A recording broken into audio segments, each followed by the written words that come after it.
오늘은 시편 128편으로 하루를 시작하겠습니다. 1절 말씀을 중심으로 일상생활의 복이라는 제목으로 말씀을 묵상해 보도록 하겠습니다.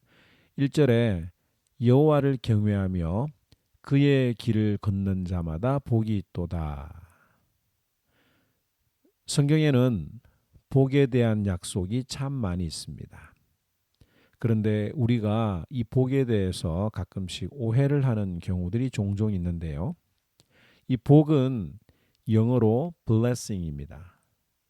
반면에 우리가 추구하는 것은 행복인데 이 행복이라고 하는 것은 happiness, 즉 어떤 일이 happen 될 때에 일어날 때 발생이 되는 것입니다. 예를 들면 복은 건강하게 일하면서 그에 대한 정당한 노동의 대가를 받는 것이 복이라고 한다면 행복이라고 하는 것은 월급이 인상되거나 보너스를 받을 때, 즉 어떤 일이 해픈될 때에 행복하다고 느끼는 것입니다. 또 자녀들을 예로 들면 가족들이 있는 것, 또 자녀들이 있는 것 자체가 복이라고 할 수 있습니다.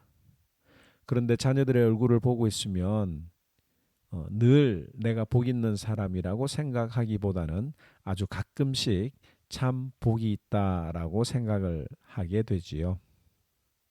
그러나 자녀들에게 어떤 일이 일어나게 되면 해픈되면 예를 들어서 좋은 대학에 입학을 하거나 장학금을 받거나 또 어떤 대회에서 수상을 하게 되면 부모는 행복하다고 생각을 하게 됩니다. 그래서 이 행복이라고 하는 것은 어떤 일이 계속 일어날 때에 주어지는 그런 느낌이라고 볼 수 있습니다. 따라서 우리는 이 blessing과 happiness에 대한 정확한 개념을 가지고 있어야 합니다. 오늘 본문에는 여호와를 경외하며 그의 길을 걷는 자마다 복이 있다고 했는데 그 복들을 살펴보면 아주 일상적인 우리가 이미 누리고 있는 복들에 대해서 이야기를 하고 있습니다. 첫째는 어떤 복입니까? 수고한 대로 먹는 복입니다. 2절에 보면 내가 내 손이 수고한 대로 먹을 것이리라. 내가 복되고 형통하리로다 라고 하였습니다. 내가 일한 만큼 또 노력한 만큼 대가를 받고 보상을 받는 것이 복입니다. 봄에 농부가 열심히 땅을 가꾸고 씨를 뿌렸는데 비가 오지 않으면 어떻게 되겠습니까? 또 1년 동안 열심히 물을 대고 거름도 주고 잡초를 뽑았는데 마지막 추수를 앞두고 장마가 나게 되면 농부의 심정은 어떻게 되겠습니까? 또 요즘 같은 경우 그동안에 아침부터 저녁까지 열심히 일했는데 이제 좀 가게가 자리를 잡으려고 했는데 이 코로나 바이러스로 인해서 내가 통제할 수 없는 그런 어떤 상황 때문에 가게 문을 닫아야 하는 아픔이 얼마나 큰지 우리는 뼈저리게 느끼고 있습니다. 사람들이 원하는 것은 적은 비용으로 최고의 수익을 얻으려고 하는데 이것은 한마디로 도박이요, 사기가 짙은 것이라고 볼 수가 있습니다. 그러므로 우리는 이 사기적인 사기성이 짙은 이런 대가를 바라는 것이 아니라 내가 정당하게 투자한 시간과 물질과 노력에 대해서 정당한 대가를 받는 것이 복이라고 하는 것을 우리는 깨달아야 되고 또 잘 알고 있어야 합니다. 둘째는 가정의 복입니다. 3절에 내 집 안방에 있는 내 아내는 결실한 포도나무 같으며 내 식탁에 둘러앉은 자식들은 어린 감람나무와 같으리로다. 여호와를 경외하는 자는 이같이 복을 얻으리로다. 여기 안방은 아내의 공간, 아내가 가지고 있는 개인적인 방을 뜻합니다. 아내라고 해서 집에만 있어야 한다라고 하는 것은 아니에요. 아무리 아빠가 음식을 잘하고 살림을 잘해도 아내와 또 엄마만이 할 수 있는 공간, 할 수 있는 일이 있다고 하는 것을 말하는 것입니다. 그것이 무엇입니까? 오늘 이 아내에 대해서 표현하기를 포도나무와 같다라고 이야기를 하고 있죠. 포도나무는 사실 나무로 쓰기에는 적합하지 않습니다.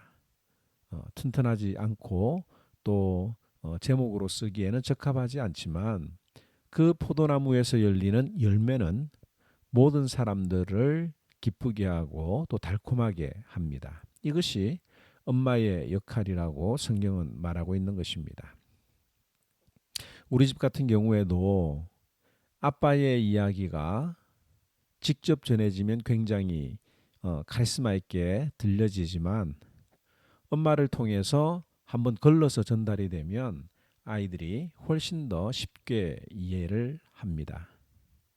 또 아이들의 이야기를 엄마를 통해서 전해지면 훨씬 더 설득력이 있게 전달이 됩니다.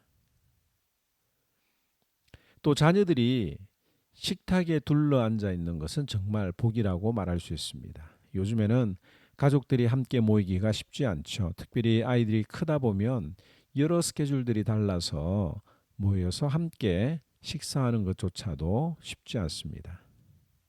또 가끔씩 모여도 대화가 단절이 되는 이유가 있는데 각자가 스마트폰을 하면서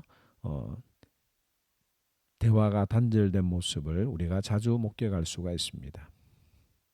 또 품 안의 자식이라고 아이들이 성장하면 할수록 부모와의 소통이 끊어지게 되고 또 이것이 가정교육의 문제로까지 번지게 되는데요. 사실 부끄러운 일이지만 우리 가정도 매일마다 가정 예배를 드리기가 쉽지 않았습니다. 아이들이 4명이다 보니까 각자의 스케줄이 달라서 바빴고 또 저희 부부도 저녁에 레슨을 했기 때문에 오히려 저녁 시간이 가장 바쁜 시간이었습니다. 그러나 코비드 19 때문에 모든 스케줄이 멈췄을 때에 가장 먼저 회복이 된 것이 바로 가정 예배였습니다.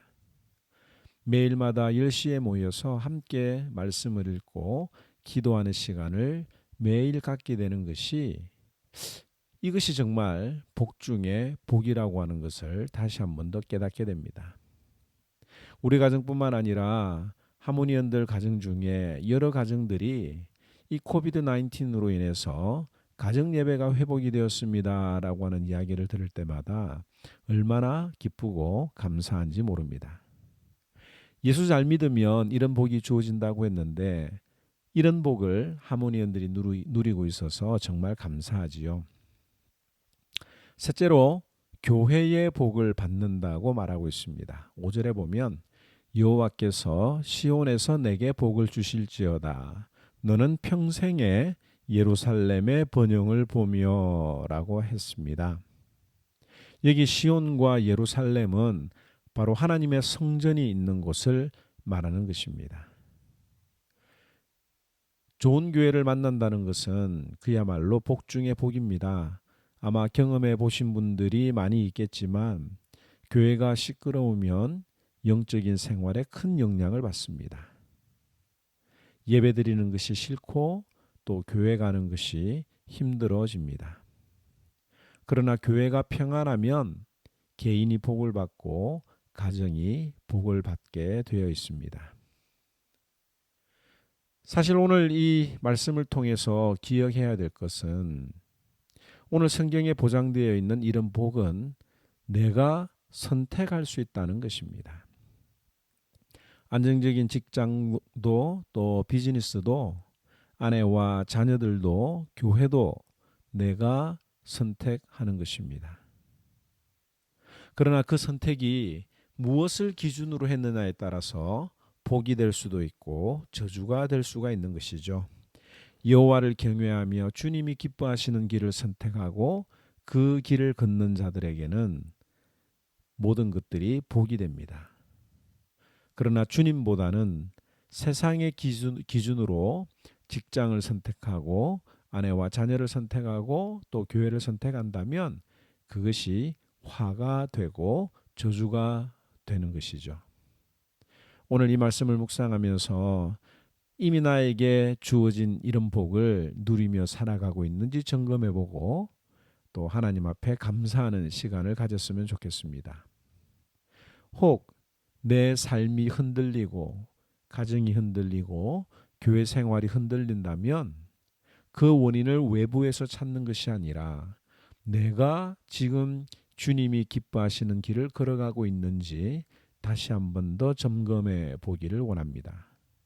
모든 문제의 원인과 해결은 외부에 있는 것이 아니라 나와 주님과의 관계에 있기 때문입니다. 제 128편 성전에 올라가는 노래.